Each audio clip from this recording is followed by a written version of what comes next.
Sveiki, mano brangus žiūrovai, klausytojai, draugai ir bendraminčiai.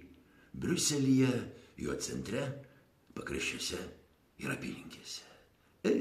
Dainavome gatvėj senas dainas, apsikaišę gėlėtom palangėm ir jautėm, kad tai tik pradžia, tai diena, kai balsai mūsų eina į dangų.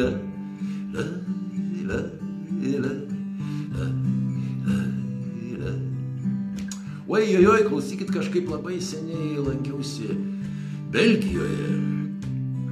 Apskritai neatsimenu, kada tai buvo, gal to visai nebuvo.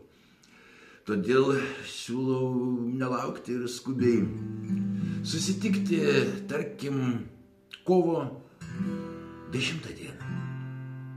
Aš ir mano draugas ir kolega, nuostabus muzikantas Tadas Dešukas, padarysime viską, kad šitas vakaras jums būtų vienatinis, originalus, nepakartojamas. Ir be abejo, kad po jo turėtumėte ką papasakoti savo vaikams. Tai ką, iki pasimatymo.